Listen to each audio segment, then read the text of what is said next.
आप सभी का स्वागत है पोर्चुगल में। अगर आप जाना चाह रहे हैं 2023 में, तो इस वीडियो को एंड तक जरूर देखें। इसमें बहुत सारी बातें होने वाली है। सबसे पहले प्रोसेस को जानेंगे कि प्रोसेस क्या है, लोग पोर्चुगल में क्यों जाते हैं, ये आपको पता ही है। जो लोग हैं जो ये सुन रहे हैं बार बार पोर्चुगल पोर्चुगल, तो उनके लिए वीडियो बड़ी काम में आने वाली है। उनको पता चलेगा पोर्चुगल में ज़्यादातर लोग क्यों जाते हैं।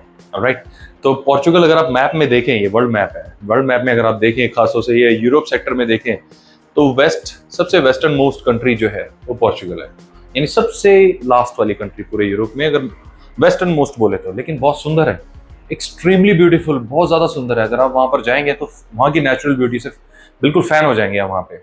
राइट, तो पोर्चुगल का सबसे पहले प्रोसेस समझते हैं, स्टेप बाय स्टेप समझते हैं। राइट, पहला स्टेप है कि आपको minimum set of documentation prepare करने हैं, यानी जो रिक्वायर्ड है, जो पोर्चुगीज एम्बेसी कहती है कि आपके पास ये मिनिमम डॉक्यूमेंट्स होने चाहिए, आपके पास होने चाहिए। वो क्या है? जैसे कि हम हर बार डिस्कस करते हैं कि सबसे पहले आपका पासपोर्ट जो 6 महीने तक वैलिड हो, 2 ब्लैंक पेजेस हो, आपकी फोटोग्राफ्स जो बिल्कुल साफ सुथरी हो और आपके पासपोर्ट की फोटो से बहुत ज़्यादा अलग ना हो।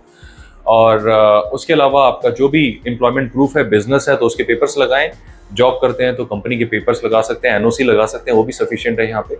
और इन केस अगर आपकी रेंटल इनकम है तो rental slips, rent agreement, property ownership, ये सारी शेयर कर सकते हैं।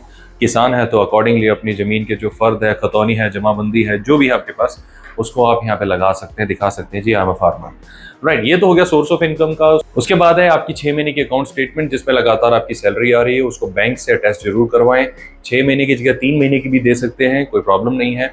कुछ लोग पूछते हैं क्या हम इंटरनेट से पीडीएफ निकाल के जमा करा दें? आप सिर्फ पीडीएफ को डायरेक्ट नहीं जमा करा सकते, उस पीडीएफ को बैंक में जाइए और उसे अटेस्ट कराइए और फिर जमा कराइए आप वहाँ पे। उसके साथ आपके आईटीआर, टैक्स रिटर्न्स, ये क्यों ज़रूरी हैं? ये इसलिए ज़रूरी है ताकि ये एम्बेसी जांच कर सके कि वाकई में आपकी इनकम है, कोई ब्लैक की इनकम तो नहीं है, कोई आप गलत काम तो नहीं कर रहे और पूरे टैक्स पेइंग सिटीजन हैं आप अपने देश के। तो एक रिस्पॉन्सिबल सिटीजन का इंडिकेशन मिलता है इससे। तो और आपकी इनकम वाइट है, इसका सबसे बड़ा प्रूफ ही आपकी टैक्स रिटर्न होती है। तो 2 साल की टैक्स रिटर्न मिनिमम है, 3 साल की है तो ज़्यादा बेटर है, आप 3 साल की टैक्स रिटर्न लगा सकते हैं। उसके बाद अगर आपकी फैमिली में आपके साथ कोई जाता है तो सिमिलरली उनके भी डॉक्यूमेंट्स लगेंगे। अगर वो मान लीजिए आपके बच्चे हैं, स्टूडेंट हैं, तो आप उनको स्कूल से छुट्टी दिलाएं और स्कूल का एनओसी लगाएं। आपकी वाइफ साथ में जा रही है तो, और वो हाउस वाइफ है तो उसमें कुछ लगाने की जरूरत नहीं है। लेकिन अगर वो जॉब करती है तो सेम उनके भी यही डॉक्यूमेंट साथ में लगेंगे। इसके बाद आपके जो ट्रैवल डॉक्यूमेंट्स हैं, यानी ट्रैवल आइटनरी, डे 1, 2, 3, 4, 5, आप क्या एक्टिविटी करने वाले हैं उसका आपके पास एक ब्यौरा होना चाहिए। उसके बाद होटल वाउचर्स और फ्लाइट। कोई कंफर्म फ्लाइट की रिक्वायरमेंट नहीं है इस वक्त पोर्चुगल ने मांगी है, ना ही कंफर्म होटल की डिमांड रखी है। बट हमारी तरफ से रिकमेंडेड है कि एटलीस्ट होटल आपका कंफर्म होना चाहिए, फ्लाइट नहीं भी कराएं तो आप। और उसके अलावा ट्रैवल इंश्योरेंस मैंडेटरी है, आप ट्रैवल इंश्योरेंस जरूर कराएं, वो वैसे भी बहुत यूज़ में आता है, ज़्यादा महंगा भी नहीं होता। और इसके अलावा कोविड का आप पूछेंगे तो कोविड में आप फुली वैक्सीनेटेड हो, ऑल्दो अभी ये कोई सर्टिफिकेट वगैरह की एसेस तो कोई स्ट्रॉन्ग रिक्वायरमेंट नहीं है। बट अगर आपने दोनों डोजेस ले लिए हैं, जो आई एम श्योर आपने ले ली होंगी, तो आप उसका सर्टिफिकेट लगा सकते हो। बस ये तो है मिनिमम सेट ऑफ रिक्वायरमेंट्स। इसको प्रेजेंट करने के लिए साथ में कवर लेटर होना चाहिए, जिसमें आप अपने केस को प्रेजेंट करोगे। कवर लेटर होता है जैसे कि आप इंटरव्यू पे जाते हो तो आपका जो रिज्यूमे होता है ना, जो इंटरव्यूअर को आपको समझने में हेल्प करता है, आपने कितना पढ़ाई की है, कहाँ का एक्सपीरियंस है। तो कुछ कवर लेटर भी ऐसा होता है। इसके ऊपर कॉम्प्रिहेंसिव वीडियो चैनल पे है, जिसमें आप समझ सकते हैं कि कवर लेटर को किस तरीके से अच्छे से बनाया जा सकता है। आप डिस्क्रिप्शन में जाके उसके लिंक को भी चेक कर सकते हैं, वहाँ पर आपको मिलना चाहिए। और इस चैनल पे ढेरों ऐसी वीडियोस हैं जो आपको आपकी फाइल स्ट्रॉन्ग करने में मदद करेंगी। चलिए, ये तो आपने मिनिमम सेट ऑफ रिक्वायरमेंट्स पूरी कर ली। उसके बाद क्या? अब आपको वीएफएस की वेबसाइट पे जाना है पोर्चुगल की, जिसका लिंक आपकी स्क्रीन पे आ रहा होगा। आप वहाँ पर जाइए, अपॉइंटमेंट लीजिए। सबसे पहले तो आप अपने एरिया के काउंसलेट की अपॉइंटमेंट लीजिए। आप नॉर्थ इंडिया में है तो नॉर्थ इंडिया में कहाँ पर है, चंडीगढ़ है, जयपुर है या दिल्ली है, जहाँ पर भी आपका काउंसलेट पड़ता है, आप उसकी अपॉइंटमेंट उठाएं। आपके सामने वो आएगा कि वो जून की है, जुलाई की है, अगस्त की, जबकि अपॉइंटमेंट्स या नहीं आ रही है तो इसका मतलब ये है कि अपॉइंटमेंट स्लॉट्स अवेलेबल नहीं है, आपको दोबारा थोड़े दिन बाद चेक करना होगा। उसके बाद अगर आप किसी और जोन में हैं तो आप अकॉर्डिंगली मुंबई या हैदराबाद या कोलकाता, बेंगलोर, जो भी जोन आपका पड़ता है, वहाँ पर आप अपने काउंसलेट्स में सिमिलरली ऐसे वीएफएस की वेबसाइट में जाके अपॉइंटमेंट ले सकते हैं। अपॉइंटमेंट लेते हैं, अपॉइंटमेंट लेटर आएगा, अपॉइंटमेंट लेटर का प्रिंट आउट लें और इस फाइल को, जो अभी हमने डिस्कस किया, उस फाइल को उस लेटर के साथ जाएं और वहाँ पर जाके बायोमेट्रिक के साथ जमा करा दें। बायोमेट्रिक होती है, आपके फिंगरप्रिंट्स लिए जाते हैं और आपकी फोटोग्राफ ली जाती है। वहाँ पे कोई ऐसा इंटरव्यू नहीं होता, बट ऐसा कभी कभी ऐसा होता है। जो ऑफिसर होता है डेस्क पे, वो कभी कभी आपसे क्वेश्चन पूछ सकता है कि आप किस लिए जा रहे हैं, कैसे जा रहे हैं, तो उसका नॉर्मली आप आंसर दे सकते हैं कि मैं एज अ टूरिस्ट जा रहा हूँ, दैट्स ऑल। कोई ऐसा हार्ड एंड फास्ट कोई वहाँ पे नहीं होता। अनवांटेड डॉक्यूमेंट्स ना लगाएं। अनवांटेड डॉक्यूमेंट्स पोर्चुगल में काम नहीं करेंगे। अनवांटेड डॉक्यूमेंट्स का मतलब है कि आप अपने सभी क्रेडिट कार्ड के 6-6 महीने की स्टेटमेंट लगा रहे हैं, ये चीज़ ना करें। अनवांटेड डॉक्यूमेंट्स में नेक्स्ट नंबर आता है आईटीआर का। कई लोग अपनी 6-6 साल की आईटीआर लगा देते हैं। ये इससे कुछ खास इंप्रेशन नहीं पड़ता है। आप 3 साल या मैक्सिमम 4 साल की आईटीआर लगा लीजिए। इससे ज़्यादा आप लगाएंगे तो आप हो सकता है विंडो ऑफिसर ही आपके डॉक्यूमेंट वापस कर दे। कुछ लोग अपने भाई बहन मम्मी पापा की प्रॉपर्टीज लगाने की कोशिश करते हैं। अगर आप नॉमिनी में नहीं हैं तो प्रॉपर्टी आपके काम की नहीं है, तो आप उसको लगा के लेवरेज लेने की कोशिश ना करें, वो आपके अगेंस्ट भी जा सकता है। Stick to the point, keep it short, keep it simple, बस ये फॉर्मूला है, दैट्स ऑल, राइट।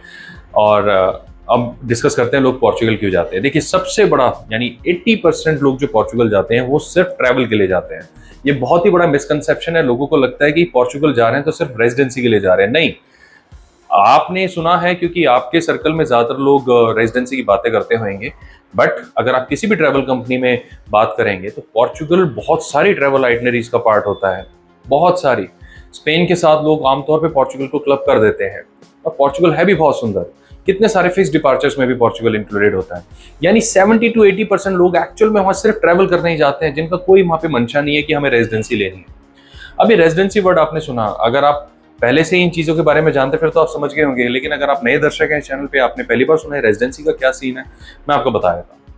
यूजुअली क्या है, लोग यूरोप में जब सेटल होने की सोचते हैं या वहां पर अपना कैरियर बिल्ड करते हैं, नई लाइफ शुरू करते हैं और वहां पे एक अच्छे सिटीजन बनना चाहते हैं, तो पोर्चुगल एक विंडो प्रोवाइड करता है जिसमें पोर्चुगल कहता है कि आप हमारे देश में आकर के एक मैंडेटरी टैक्स जो प्रोटोकॉल है उसको पूरा करने के बाद आप रेजिडेंसी फाइल कर सकते हैं। मैंडेटरी टैक्स प्रोटोकॉल होता है 6 महीने का टैक्स। यानी अगर आपको वहाँ पे हम पोर्चुगल में कोई जॉब दे देता है और आप लगातार अच्छे से काम भी कर रहे हैं और हर महीने टैक्स जमा करा रहे हैं, एक अच्छे सिटीजन को की तरह आप वहाँ पे रह रहे हैं और 6 महीने आपको हो चुके हैं, तो उसके बाद आप हमारे यहाँ पे रेजिडेंसी फाइल कर सकते हैं, जो कि टेम्परेरी एनेक्स्चर की होगी, परमानेंट की नहीं, राइट। परमानेंट की भी कर सकते हैं अगर आपको पोर्चुगीज लैंग्वेज अच्छे से आती है तो, अदरवाइज ये टेम्परेरी ही होगी, ऑलराइट। उस केस में क्या होता है, 6 महीने के बाद एक वहाँ पे रेगुलेटरी बॉडी है, इमिग्रेशन रेगुलेटरी बॉडी, जिसे सेफ कहा जाता है, SEF, ऑलराइट। वहाँ पर अब ये सेफ चेंज होके कोई दूसरी बॉडी बनने वाली है, जब होगी हम आपको बताएंगे। न्यूज़ तो आ चुकी है, कंफर्म हो चुका है, कोई और बनने वाला है, जैसे ही होगा इंप्लीमेंट होगा वो हम आपको बताएंगे। But for the time being हम सेफ का एग्जांपल इसलिए ले रहे हैं क्योंकि सेफ ही है जो इतने सालों से देखता आ रहा है। तो आपका लॉयर सेफ में जाता है, आपके लिए अपॉइंटमेंट लेता है कि मैं मतलब आपको रिप्रेजेंट करते हुए कि मैं पोर्चुगल में इस डेट को आया था, मैं यहाँ पर जॉब कर रहा हूँ, मैं यहाँ पे रह रहा हूँ, ये मेरा रेंट एग्रीमेंट है, ये मेरा ऑफर लेटर है, 6 महीने से मेरी सैलरी आ रही है, मेरे अकाउंट डिटेल्स हैं, ये मेरे टैक्स हैं, ये मेरा निफ नंबर कह लीजिए। एक निफ नंबर होता है जो हमारे यहाँ पैन नंबर की तरह देखा जाता है, और एक वहाँ पे सोशल नंबर होता है जो हमारे आधार कार्ड की तरह देखा जाता है। तो वो साथ में अटैच करके आपके लिए एक बायोमेट्रिक की अपॉइंटमेंट लेता है आपका लॉयर। बायोमेट्रिक अपॉइंटमेंट में जाके वो सारी चीज़ें देने के बाद फिर आपका TRC कार्ड कुछ महीनों में आपके पास आता है। अब ये प्रोसेस 6 महीने का तो बोला गया है, बट ये 6 महीने जितना लंबा होता नहीं है, ये उससे ज़्यादा होता है, क्योंकि बैकलॉग क्लियर किया जा रहा है। पहले तो वेटिंग लिस्ट 2.5-3 साल की होगी थी, बट अब ये 1.5 साल तक के आसपास है। तो 1.5 साल में लोगों के कार्ड उनको मिल जाते हैं, राइट। क्योंकि 6 महीने के बाद जब अपॉइंटमेंट ली जाती है तो अगेन अपॉइंटमेंट 3-4 महीने बाद की मिलती है, और अपॉइंटमेंट मतलब बायोमेट्रिक के बाद भी कार्ड आने में 3-4 महीने, 5 महीने, 6-6 महीने भी लग जाते हैं। तो इसलिए 1.5 साल मोटा मोटा मैं आपको बता रहा हूँ इतना लगेगा, राइट। 1.5 साल में आपको जब कार्ड मिल जाता है तो उस कार्ड की पावर इतनी है कि उस कार्ड के बेसिस पे आप सिर्फ पोर्चुगल ही नहीं, पूरे शेंगन एरिया में, इनफैक्ट यूरोपियन यूनियन में कहीं पर भी जा सकते हैं, एक्सेप्ट आयरलैंड और यूके को हटा दीजिए। उसके अलावा आप पूरे यूरोपियन यूनियन में कहीं पर भी जा सकते हैं विदाउट वीज़ा, सिर्फ उस कार्ड के बेसिस पे। कभी भी इंडिया आ सकते हैं, कभी भी वापस जा सकते हैं। 2 साल के लिए वो वैलिड होता है कार्ड, अगर आप PR लेते तो 5 साल के लिए वैलिड होता है। तो इतनी पावर उसमें होती है, तो लोगों को ये फ्रीडम मिल जाती है कि हमें वेट नहीं करना पड़ेगा और हम कहीं पर भी ट्रैवल कर सकते हैं। साथ में मेडिकल असिस्टेंस इसमें ऑलमोस्ट फ्री हो जाता है, बच्चों की एजुकेशन इसमें फ्री हो जाती है। तो एक बड़ा एडवांटेज मिलता है। कोई भी पर्सन अगर अपनी फैमिली को वहाँ सेटल करना चाहता है तो उसके लिए उसको बड़ा एडवांटेज दिखाई देता है। जब ये पॉलिसीज पोर्चुगीज गवर्नमेंट ने इंट्रोड्यूस की थी कुछ साल पहले, तो उसके बाद से इतनी ज़्यादा पॉपुलर हो चुकी है कि आज वहाँ पे घर मिलना मुश्किल हो रहा है लोगों को, क्योंकि वहाँ पे लोग काफ़ी ज़्यादा चले गए हैं। तो मुश्किल हो रही है, मिल जाते हैं घर कोई बात नहीं, लेकिन टाइम लगता है उसमें। और जॉब्स वगैरह की लोग की बड़ी कंप्लेंट होती है कि हमें मिलती नहीं है, क्योंकि वह स्पेशलिस्ट, देखिए आप किसी न किसी ट्रेड के स्पेशलिस्ट है ना, तो जॉब मिलने में और सैलरी अच्छी मिलने में प्रॉब्लम नहीं आएगी। लेकिन अगर आप किसी भी ट्रेड के स्पेशलिस्ट नहीं हैं, तो आपको समय लग सकता है। तो इस चीज़ का ध्यान रखें कि वहाँ पर आपको जाते ही 2.5-3 लाख रुपए की जॉब नहीं मिलने वाली। यहाँ पर मैं आपको बता देता हूँ, 600-700 यूरो एक एवरेज सैलरी स्टार्टिंग में मिलती है ब्लू कॉलर जॉब में। वहाँ पे आप कोई स्पेशलिस्ट है, आपको अच्छा काम आता है, आपने किया हुआ है, यू हैव कॉन्फिडेंट, बोलना आता है आपको, तो आपको 1500, 1200, 1500 यूरो के बीच में भी जॉब मिल सकती है स्टार्टिंग में। कोई बड़ी बात नहीं है, right. But majority of the people, क्योंकि जो ब्लू कॉलर में जा रहे हैं, वो 600-700 यूरो से ज़्यादा एक्सपेक्ट ना करें। ये चीज़ें मैं इसलिए बता रहा हूँ क्योंकि काफ़ी सारे लोग पोर्चुगल में इस पर्पज़ के लिए भी जाते हैं। 10 से 20% लोगों का पर्पज़ ये भी होता है। ऑलराइट, तो कई बार ऐसा भी होता है, लोग वहाँ पे रहते हैं 1 साल बाद, टीआर से मिल भी गया, बट उनका मन नहीं लगता, वो कहते हैं नहीं मैं वापस इंडिया जा रहा हूँ। और ऐसे भी बहुत केसेस हैं, इंटरनेट पे भरे पड़े हैं, जिसमें लोग जो है वापस इंडिया आ जाते हैं वहाँ पे 1 साल 2 साल रहने के बाद। मतलब अच्छे से टैक्स पे किया, अच्छे से काम किया, बट उनको लगा नहीं चलो वापस चलते हैं, तो वापस भी आ जाते हैं। कुछ लोग हैं जो उससे आगे चले जाते हैं, कनाडा चले जाते हैं, यूएस चले जाते हैं, यूके चले जाते हैं, ऐसे भी बहुत सारे एग्जाम्पल्स हैं। तो ये माइग्रेशन जो है, ह्यूमन माइग्रेशन, ये तो हजारों सालों से चलता आ रहा है और हजारों सालों तक चलता रहेगा। तो मुझे उम्मीद है पोर्चुगल का ये पूरा प्रोसेस समझने में आपको इस वीडियो ने काफ़ी हेल्प करी होगी। अगर आप हमारी हेल्प चाहते हैं किसी भी तरीके से फाइलिंग में, तो डेफिनेटली आप हमारी हेल्प ले सकते हैं। अपना समय देने के लिए धन्यवाद। बहुत जल्द फिर मिलेंगे। Bye bye.